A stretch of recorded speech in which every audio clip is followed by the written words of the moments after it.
Hello friends, जैसा कि आपको पता है हमारी जो प्रीवियस ईयर क्वेश्चन की सीरीज़ चल रही है, आज उसमें मैंने ग्रेविटेशन टॉपिक से क्वेश्चंस को लिया है। इस टॉपिक से मोस्टली आपको हर एग्ज़ाम में, चाहे आप एमपी टेट दे रहे हों, चाहे कोई सा भी यूपी टेट, किसी भी टेस्ट, किसी भी स्टेट के टेट एग्ज़ाम्स में क्वेश्चन पूछे ही जाते हैं। तो पहला क्वेश्चन है, यदि कोई लिफ्ट त्वरण के साथ ऊपर जा रही है तो वस्तु का आभासी वजन होता है, यानी जो अपेरेंट वेट होता है हमें वो बताना है। इसमें ऑप्शन नंबर फर्स्ट है वास्तविक वजन से कम, वास्तविक वजन से अधिक, वास्तविक वजन के बराबर। तो इसमें देखिए, जब भी लिफ्ट अगर ऊपर आ जाती है तो उसमें जो उसका अपेरेंट वेट आता है, उसके जो रियल वेट होता है उसके वजन से अधिक आता है, ना कि बराबर, ना कि कम। ये वज़न कम कब आएगा? जब लिफ्ट नीचे जा रही होगी, ठीक है। और जब एक्सीलरेशन नहीं होगा, जब लिफ्ट रुकी हुई होगी, तो जब वास्तविक वजन के बराबर आएगा। यानी इसका जो सही आंसर है वो क्या है? वास्तविक वजन से अधिक। यदि कोई भी लिफ्ट त्वरण के साथ ऊपर जा रही है तो उस वस्तु का आभासी वजन उसके वास्तविक वजन से अधिक होगा। नेक्स्ट क्वेश्चन है, पृथ्वी पर जिस अंतरिक्ष यात्री का भार 600 न्यूटन है, वे अंतर्राष्ट्रीय अंतरिक्ष स्टेशन में पृथ्वी की परिक्रमा करते समय भारहीनता का अनुभव करता है। इसका मतलब है, यानी इसमें अगर वो वेटलेस फील कर रहा है तो इसका मीनिंग क्या है?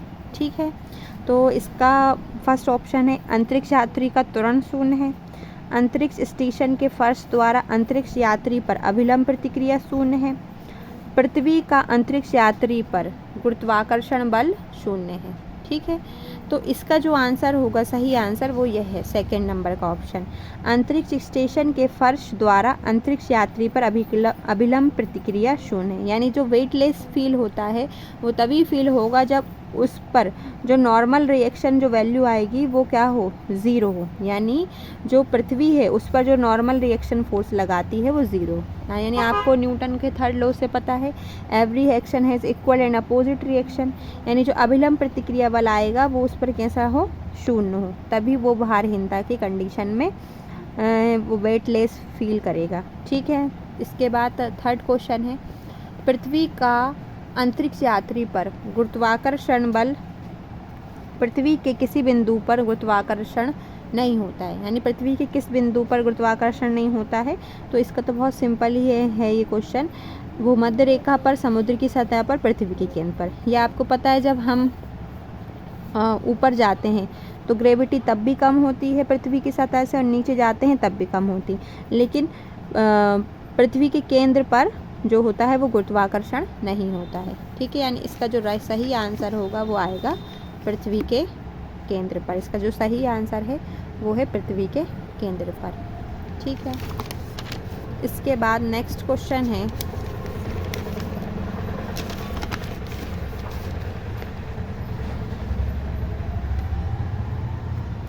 यदि किसी व्यक्ति का द्रव्यमान पृथ्वी की सतह पर 60 kg है तो चंद्रमा की सतह पर उस व्यक्ति का द्रव्यमान क्या होगा?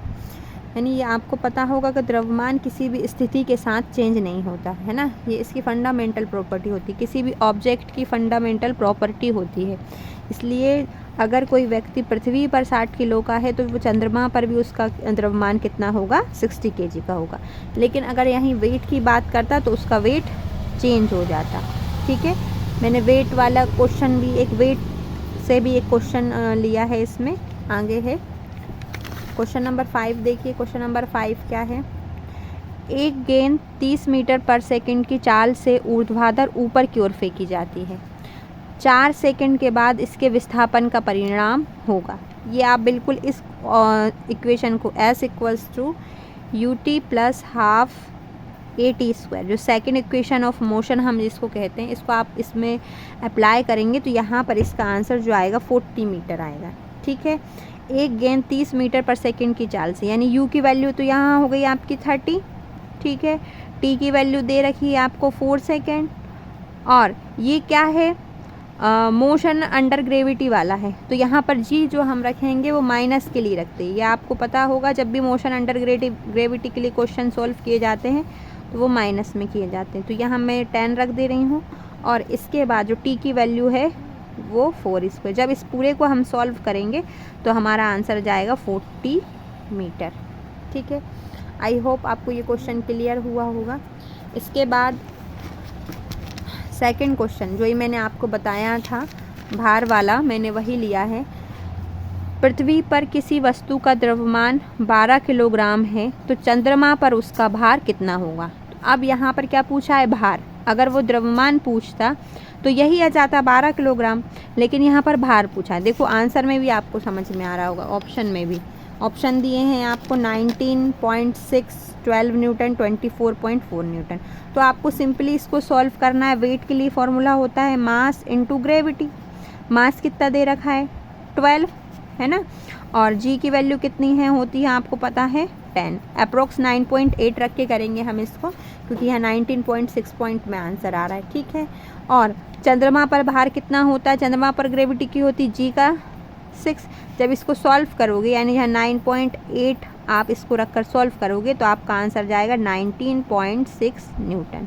आई होप आपको ये 6 क्वेश्चन समझ में आए होंगे।